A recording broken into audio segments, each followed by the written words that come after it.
പരപ്പനങ്ങാടിയിൽ വീണ്ടും എക്സൈസിന്റെ വൻ മയക്കുമരുന്നുവേട്ട. MDMAയുമായി യുവാവ് അറസ്റ്റിൽ. അതിമാരക മയക്കുമരുന്നായ 40 ഗ്രാം MDMAയുമായാണ് ചേലേമ്പ്ര കുറ്റിപ്പാല സ്വദേശി അഫ്നാസിനെ എക്സൈസ് അറസ്റ്റ് ചെയ്തത്. ഒരാഴ്ചയായി നടത്തിയ നിരീക്ഷണത്തിനൊടുവിലാണ് പ്രതിയെ ഇയാളുടെ വീട്ടിൽ നിന്ന് വ്യാഴാഴ്ച പുലർച്ചെ എക്സൈസ് അറസ്റ്റ് ചെയ്തത്. പിടിച്ചെടുത്ത MDMAയ്ക്ക് വിപണിയിൽ ഏകദേശം 3 ലക്ഷം വരും. പൈങ്ങോട്ടൂർ, ചെട്ടിയാർമാട്, ചേലുപ്പാടം തുടങ്ങിയ സ്ഥലങ്ങളിലും ടർഫ് കേന്ദ്രീകരിച്ചുമാണ് ഇയാൾ മയക്കുമരുന്ന് വിൽപ്പന നടത്തിയിരുന്നത്. ബാംഗ്ലൂരിൽ നിന്നുമാണ് പ്രതി MDMA എത്തിക്കുന്നതെന്നും എത്തിച്ചു കൊടുക്കുന്ന ആളെക്കുറിച്ച് സൂചന ലഭിച്ചിട്ടുണ്ടെന്നും എക്സൈസ് ഇൻസ്പെക്ടർ KT ഷനൂജ് പറഞ്ഞു. പൈങ്ങോട്ടൂര്, ചെട്ടിയാർമേട്, ചേലൂർപ്പാടം എന്നീ പ്രദേശങ്ങളിൽ അതേപോലെ ടർഫ് കേന്ദ്രീകരിച്ചും നിരവധി മയക്കുമരുന്നുകളുടെ ഉപയോഗവും വിപണനം നടക്കുന്നുണ്ട് പരാതി ലഭിച്ചിരുന്നു.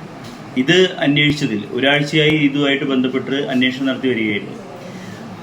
ഈ അന്വേഷണത്തിലാണ് അഫ്നാസ് എന്നൊരു വ്യക്തിയാണ് അവിടെ ഇതിൻ്റെ പുറകിൽ ഇതിൻ്റെ വിപണനവും ആയിട്ട് ബന്ധപ്പെട്ട് പ്രവർത്തിക്കുന്നത് മനസ്സിലാക്കിയ അടിസ്ഥാനത്തിൽ ഇന്ന് പുലർച്ചെ അദ്ദേഹത്തിൻ്റെ വീട്ടിൽ കയറുകയും ഒരു 40 ഗ്രാമോളം MDMA കണ്ടെത്തുകയുണ്ടായി. ഇത് വിപണിയിൽ ഏകദേശം 3.5-4 ലക്ഷത്തോളം വില വരും.